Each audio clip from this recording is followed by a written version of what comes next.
નમસ્કાર દોસ્તો, મારું નામ રૂપાલી છે. ઉંમર માત્ર 26 વર્ષ. પણ મારા ભાગ્યમાં એટલું બધું દુઃખ લખાયેલું છે કે કોઈ વાર લાગે છે કે હું તો જન્મથી જ વિધવા જ હતી. ગયા વર્ષે જ મારા પતિનું અચાનક અવસાન થયું. એક પળમાં મારો સંસાર ઉજ્જડ થઈ ગયો. મા બાપુ પણ આ દુનિયામાં નહોતા. હું સીધી મામા મામીના ઘરે આવી ગઈ. એ લોકો મારી ખૂબ કાળજી લેતા, સમજાવતા, દિલાસો આપતા. પણ મારા દિલનો દુખાવો કોઈ રીતે ઓછો થતો નહોતો. મામાની પોતાની હાલત પણ ખરાબ હતી. તે બીજાના ખેતરમાં મજૂરી કરીને ઘર ચલાવતા. તેમની આ મહેનત જોઈને મને લાગ્યું કે હું એમના પર બોજ ન બની શકું. મેં નક્કી કર્યું કે મારે કંઈક કામ કરવું પડશે. એક દિવસ મામાને કહ્યું, મામા, મને ઘરે બેસીને રડવું નથી. મને આ ગમતું નથી. મારા માટે કંઈક કામ શોધી આપો. એમણે પ્રેમથી સમજાવ્યું, બેટા, તારે કામ કરવાની જરૂર નથી. અમે છીએ ને તારી પાછળ. પણ હું અડગ રહી. ના મામા, જ્યાં સુધી હું કંઈ નહીં કરું ત્યાં સુધી આ દુઃખમાંથી બહાર નહીં નીકળી શકું. એક સપ્તાહ પછી મારા મામાએ કહ્યું, પાસેના ગામમાં એક મોલ છે, ત્યાં કામ મળી ગયું છે, તું કાલથી જઈ શકા છો. આ સાંભળીને મારી ખુશીનો પાર ન રહ્યો. મોલ ઘરેથી લગભગ 2 કિલોમીટર દૂર હતું. વાહન નહોતું એટલે પગપાળા જવાનું, પણ મને એમાં કોઈ તકલીફ ન લાગી. એ રાતે મને ઘણા દિવસ પછી ચેનની ઊંઘ આવી. બીજે દિવસે સવારે વહેલા ઉઠી, નાહી ધોઈ, મામીની રસોઈમાં મદદ કરી, ટિફિન પેક કર્યું, હળવો મેકઅપ કર્યો, વાવ બાંધ્યા અને પૂરા આત્મવિશ્વાસ સાથે ઘરેથી નીકળવી પડી. 1/2 કિલોમીટર ચાલી હશું ત્યાં પાછળથી એક બુલેટ ઝડપથી આવી અને મારી પાસે ઊભી રહી. એક યુવાન, જેને મેં ક્યારેય જોયો નહોતો, મલકતા મોઢે બોલ્યો, ક્યાં જાઓ છો? હું છોડી દઉં? હું અજાણ્યા માણસની ગાડીમાં બેસવા વાળી નહોતી એટલે સાવધાનીથી કહ્યું, ના, તમે જાઓ. એણે હળવું સ્મિત કરીને બાઇક આગળ વધારી. હું મારા રસ્તે ચાલતી રહી. 1/2 કલાક પછી હું મોલની સામે પહોંચી. પહેલી વાર અંદર જઈ રહી હતી. ગેટ પરના સિક્યુરિટીને કહ્યું, મને આજથી કામ પર બોલાવી છે. મારા મામા માલિકને મળી આવ્યા છે. ગાર્ડે મને અંદર જવા દીધી અને કહ્યું, સૌથી પાછળ ડાબી બાજુએ માલિકની કેબિન છે. અંદર ગઈ ત્યારે આંખો ચાર થઈ ગઈ. રંગબેરંગી લાઇટો, ચારે બાજુ સુંદર કપડાના રેક, બધું એટલું ચળકતું અને ભવ્ય કે હું કેટલીક ક્ષણો ત્યાં જ ઊભી રહી ગઈ. મેં પહેલી વાર આવી દુનિયામાં પગ મૂક્યો હતો. આખરે મોટી કાચની કેબિન સુધી પહોંચી. દરવાજો અડધો ખુલ્લો હતો. મેં ધીમેથી ટકોર મારીને કહ્યું, અંદર આવી શકું સર? ખુરશી પર પીઠ કરીને બેઠેલો યુવાન ધીમે ધીમે ફર્યો અને એને જોઈને હું સ્તબ્ધ થઈ ગઈ. એ જ હતો જે સવારે મને લિફ્ટ આપવા ઊભો રહ્યો હતો. એણે મલકાઈને કહ્યું, અરે, તમે જ ને? ત્યારે તો કંઈ કહ્યું જ નહીં. મારા ગાલ શરમથી લાલ થઈ ગયા.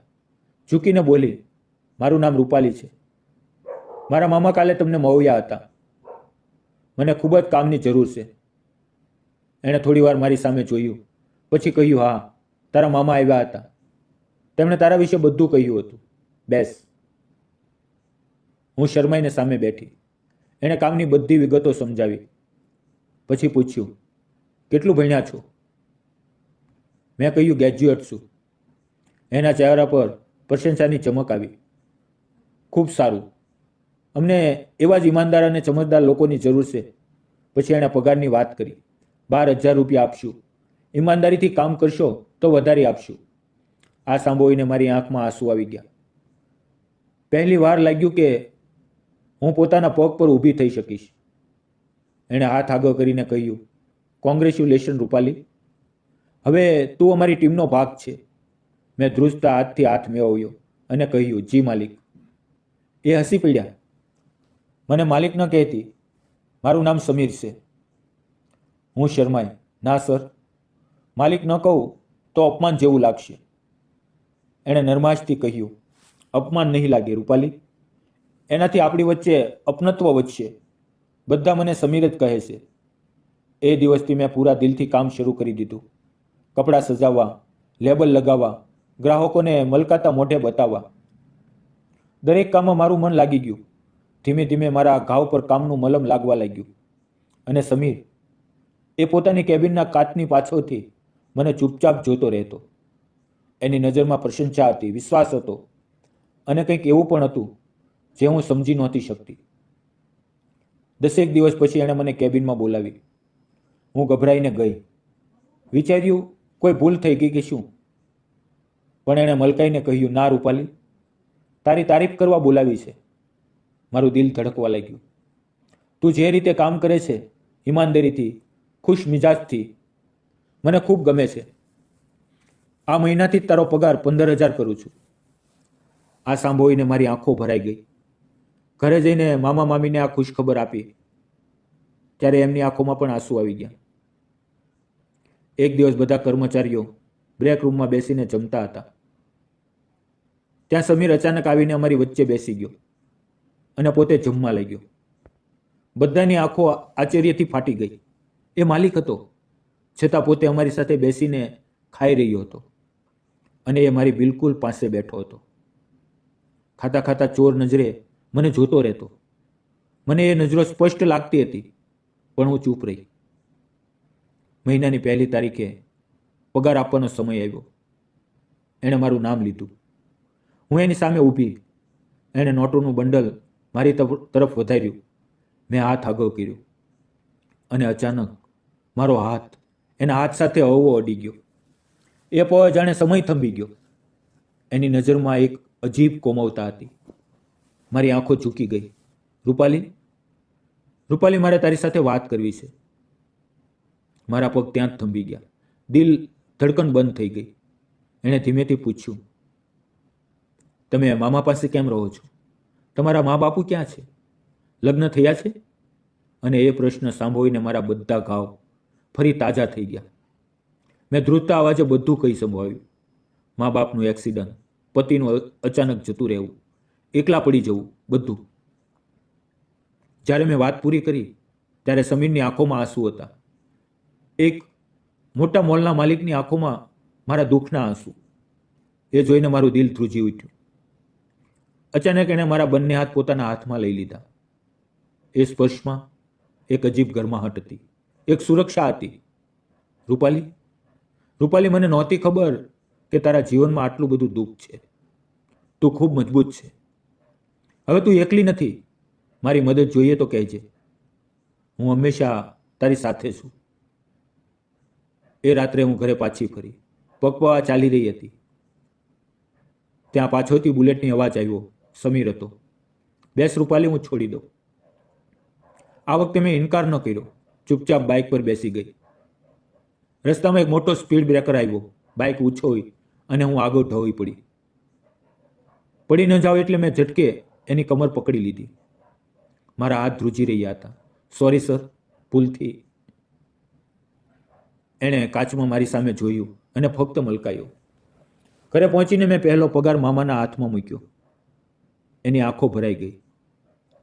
અને એ રાત્રે જ્યારે હું પથારીમાં સૂતી ત્યારે ઊંઘ ન આવી. આંખો બંધ કરું તો સમીરનો ચહેરો, એની નરમ વાતો, એના હાથની ગરમાહટ, બધું યાદ આવતું રહ્યું. દિવસો પસાર થતા ગયા. અમારે વચ્ચેની દૂરી ઓછી થતી ગઈ. નજરો વધુ ઊંડી થતી ગઈ અને એક નવું બંધન ધીમે ધીમે બંધાવા લાગ્યું, જે હજી નામ વગરનું હતું પણ દિલથી દિલ સુધી પહોંચી ગયું હતું. દિવાળી નજીક આવી રહી હતી. મોલમાં ભીડ ખૂબ વધી ગઈ હતી. બધાને રાત્રે મોડે સુધી રોકાવું પડતું. સમીર પણ અમારી સાથે રહેતો, મદદ કરતો. એક રાત્રે 8:30 વાગી ગયા. બધા કર્મચારીઓ ઘરે ગયા. હું એકલી જ એક ખૂણે બેસીને કપડા પર લેબલ લગાવતી હતી. કામમાં એટલી ખોવાઈ ગઈ કે સમયનું ભાન જ ન રહ્યું. વોચમેનને લાગ્યું કે બધા નીકળી ગયા છે. એણે લાઇટ બંધ કરવાની શરૂઆત કરી. અચાનક અડધો મોલ અંધારામાં ડૂબી ગયો. મેં ફોનની ટોર્ચ ચાલુ કરી. બધું અંધારું, એકદમ ખામોશ. મારા પોતાના શ્વાસનો અવાજ પણ મને ડરાવવા લાગ્યો. ધીમે ધીમે ગેટ તરફ ગઈ અને જોયું તો શટર પૂરેપૂરું બંધ. મારા રોમટા ઊભા થઈ ગયા. મેં બહાર બૂમ પાડી, શટર પર હાથ માર્યો, મદદ માટે સ્વિચ પાડી, પણ કોઈ જવાબ ન આવ્યો. ડરથી મારું દિલ ધડકવા લાગ્યું. હું રડવા લાગી. એકલી, પૂરેપૂરી એકલી. એ મોટા મોલમાં બંધ થઈ ગઈ હતી. અને પછી એ રાત્રે જે થયું એ મારી જિંદગીનો સૌથી મોટો ટર્નિંગ પોઈન્ટ બની ગયું. હું રડવા લાગી. અચાનક યાદ આવ્યું, સમીરનું વિઝિટિંગ કાર્ડ કેબિનમાં હતું. નંબર હતો એના પર. હું ભાગીને કેબિનમાં ગઈ, કાર્ડ શોધ્યું, નંબર ડાયલ કર્યો. પહેલી વાર કોલ ન લાગ્યો. મારા આંસુ વધી ગયા. હું જમીન પર બેસીને સિસકવા લાગી અને ત્યાં જ અચાનક ફોન વાગ્યો. સમીરનો કોલ. એ સમીરનો કોલ હતો. મેં તરત જ ઉપાડ્યો, પણ રડવાથી અવાજ નીકળતો જ નહોતો. સમીર ગભરાયેલા અવાજે, રૂપાલી શું થયું? આટલી રાતે ફોન કેમ? હું હિચકતા બોલી, હું મોલમાં ફસાઈ ગઈ છું. વોચમેને શટર બંધ કરી દીધું. મને ખૂબ ડર લાગે છે. હું એકલી છું. એના કાને મારો ડર સીધો પહોંચી ગયો. એણે શાંત અવાજે કહ્યું, રૂપાલી ડરીશ નહીં, હું તરત આવું છું. મારી પાસે બીજી ચાવી છે, બસ 5 મિનિટ રોકાજે. કોલ કટ થયો અને એના એ શબ્દોએ મને નવી હિંમત આપી. હું શટર પાસે બેસી ગઈ. દિલ હજી ઝડપથી ધડકતું હતું. આંખો દરવાજા તરફ લાગી હતી. થોડી વારમાં બહારથી હલકી અવાજ આવ્યો. શટર હલવા લાગ્યું. થોડી જ પળમાં શટર ઉપર ઉઠ્યું અને રોશની અંદર ફેલાઈ ગઈ. મારી આંખો ઝળકી ઉઠી. મેં ઉપર જોયું. સમીર સામે ઊભો હતો. એના ચહેરા પર ચિંતા, બેચેની અને મારા માટે સાચો ડર સ્પષ્ટ દેખાતો હતો. એને જોઈને મારા બધા ભાવનાઓના બંધન તૂટી ગયા. હું દોડીને તેની છાતી સાથે ચોંટી ગઈ. કંઈ સમજાયું નહીં. બસ એ પળે મને એક સહારાની જરૂર હતી અને એ હતો સમીર. થોડી વાર પછી જ્યારે હોશ આવ્યો ત્યારે હું ધીમે ધીમે એનાથી અલગ થઈ. આંસુ હજી ગાલ પર વહેતા હતા. સમીર મારી પાસે આવ્યો. મારો માથે હાથ ફેરવતા બોલ્યો, રૂપાલી રડીશ નહીં, હું આવી ગયો ને, હવે બધું ઠીક છે. એના અવાજમાં સાચી ચિંતા અને સમજણ હતી. એણે મારા આંસુ લૂછ્યા. હવું સ્મિત કર્યું અને મારી આંખોમાં જોઈને બોલ્યો, તું સાચે જ ખૂબ નાજુક છે રૂપાલી. સાચી અને દિલથી સાફ પણ. તારો આ સ્વભાવ મને ખૂબ ગમે છે. એની આંખોમાં જોયું અને એ પળે સમય જાણે થંભી ગયો. સમીરે ધીમેથી મારો ચહેરો બંને હાથમાં લીધો. એ સ્પર્શમાં સન્માન હતું અને એક તૂટેલા દિલને સહારો આપવાની સાચી ઈચ્છા હતી. એણે સ્થિર આત્મવિશ્વાસથી ભરેલા અવાજે કહ્યું, રૂપાલી મને તું ખૂબ પસંદ છે. હું તને સાચો પ્રેમ કરું છું. તારા આવ્યા પછી મારા જીવનને નવો અર્થ મળ્યો છે. હું તારા વગર નહીં રહી શકું. શું તું મારી સાથે લગ્ન કરીશ? એના આ શબ્દોએ મારા દિલમાં બધા ભાવનાઓનો સેલા બદલાવી નાખ્યો. હું થોડી પળો સુધી સ્પર્ધ રહી ગઈ. પછી કાપતા અવાજે બોલી, માલિક હું એક સામાન્ય ગરીબ અને વિધવા સ્ત્રી છું અને તમે આટલા મોટા મોલના માલિક. આ સંબંધ કેવી રીતે શક્ય છે? સમીરે મારી આંખોમાં જોઈને શાંતિથી કહ્યું, રૂપાલી વિધવા થવું કોઈ પાપ નથી. તું એક સ્ત્રી છે, સંવેદનશીલ, દયાળુ અને દિલથી સાફ. તારી આત્મા એટલી પવિત્ર છે કે તારા આંસુ પણ મોતી જેવા લાગે છે. જો તું મારા જીવનમાં આવીશ તો મારું જીવન સાચે જ સુધરી જશે. એના શબ્દોએ મારી બધી ઝીઝક ધીમે ધીમે ઓગાવી દીધી. હું ફરી ભાવુક થઈ એની સાથે ચોંટી ગઈ અને એ આલિંગનમાં લાગ્યું કે મારું જીવન એક નવી શરૂઆત તરફ હોઈ રહ્યું છે. એ દિવસથી અમારો પ્રેમ બોલ્યા વગર, કોઈ ઔપચારિક વચન વગર ખીલવા લાગ્યો. ક્યારેક ઓફિસ પછી ફિલ્મ દેખાડવા લઈ જતો, ક્યારેક શાંત તળાવના કિનારે ફરવા, ક્યારેક રોડ સાઈડ ચા પીતા પીતા દિલની વાતો કરતા. અમે એકબીજાને શબ્દો વગર સમજી ગયા. થોડા દિવસોમાં અમે નક્કી કર્યું કે હવે છુપાઈને મળવું ઠીક નથી. સમીરે મારી આંખોમાં જોઈને કહ્યું, રૂપાલી આપણે લગ્ન કરીએ. એની આંખોમાં ઝળકતી સચ્ચાઈ જોઈને મેં ચૂપચાપ માથું હલાવ્યું. એ જ દિવસે સમીર મને મામાના ઘરે છોડવા આવ્યો. એટલા મોટા માણસને દરવાજે જોઈને મામા મામી ગભરાઈ ગયા. અમારી રૂપાલીએ કંઈ ભૂલ તો નથી કરી ને? સમીરે હસીને કહ્યું, હા એ ખૂબ મોટી ભૂલ કરી છે. બંને ગભરાયા. હું એની તરફ જોઈને મલકાઈ. સમીરે ભાવુક અવાજે કહ્યું, એણે મારું દિલ ચોરી લીધું છે. હું એની સાથે લગ્ન કરવા માંગુ છું, જો તમે મંજૂર હોય તો.